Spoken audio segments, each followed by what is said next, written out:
dear students, I hope you all are fine. So in the previous videos we have started chapter number 6, that is metals and non-metals. So today we are going to start this chapter further. So firstly we will revise first what are the metals, then we will discuss its uses. Okay, so what are the metals? Metals are hard or solid, these are shiny material, then these are electropositive in nature, means they form cations. Then they are lustrous in nature, means these are shiny. Then these are malleable. Malleable means they are beaten into thin sheets. Then metals are ductile, means they are drawn into wires also. Then metals are sonorous in nature, means they producing sound. Then having high melting or boiling point. Then metals are good conductor of heat and electricity. Then these are formed metal oxides, okay, means they will combine with oxygen and they will form metal oxide. Then the valences of metals are 1, 2 or 3. So next we will see the uses of metals. Our first use is jewelry. So metals are used for making jewelry. The jewelry that we wear, these are either made up of gold, silver, platinum or rhodium. So that's why these are called the ornamental metals. Because of this shiny behavior, or you can say that lustrous behavior, these are used for making the jewelry. Okay. So next one is thermometer.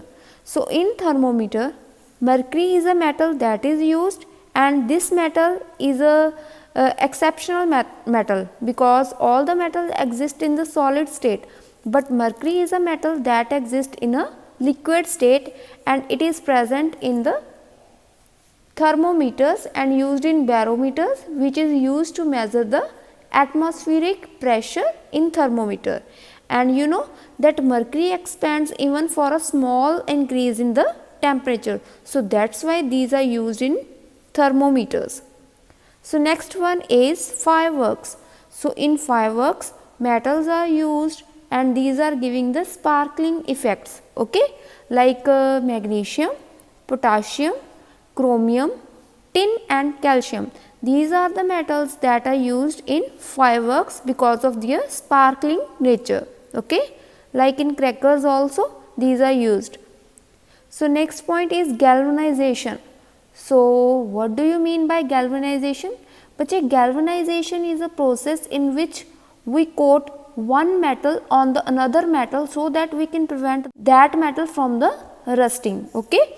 So for prevention we use the zinc metal. So in galvanization we use zinc metal, we apply the coating of zinc on another metal so that we prevent that metal from the rusting. So this process is called the galvanization process. So next use is aeroplane parts, doors and windows.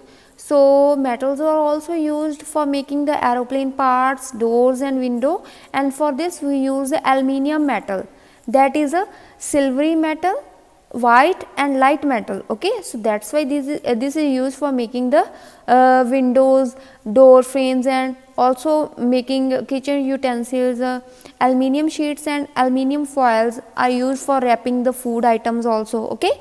So aluminium is a metal that is used for making the aeroplane parts. Also there is one point that the alloys of aluminium are magnesium and duralumin. So these are the alloys of the aluminium. Next point is wires. So we know that metals are ductile in nature, and what is the ductile behavior of the metal? Means it can be drawn easily into the wires. So that's why metals are used for making the wires, like copper and aluminium. These are the metals that are used for making the wires. Also these metals are good conductor of heat and electricity, so that's why these are used for making the electronic wires, okay. Next one is silver, gold and copper. These are highly conducting and resistant to corrosion, so that's why these are used for making the circuits of electronic gadgets like computers, okay. So next point is surgical instruments. So in surgical instruments we can never use the iron as it is, because iron when comes in contact with moisture it will get rusted. So that's why we can never use the iron directly. So for that we use the alloy of iron, that is a steel. Here this is a steel, it is an alloy of iron and carbon. Okay, when iron and carbon mix together they will form a steel, and this is a non-rusted material. Okay, stainless steel is also an alloy of iron. This is also used for making the surgical instruments. Next one is dentistry. So in dentistry, silver and gold, these are the metals that are used for filling the tooth cavities. Okay, dentists fill the tooth cavities with the help of these metals. And also stainless steel, and you know stainless steel is a alloy of iron, so it is used for making the dental braces. Okay.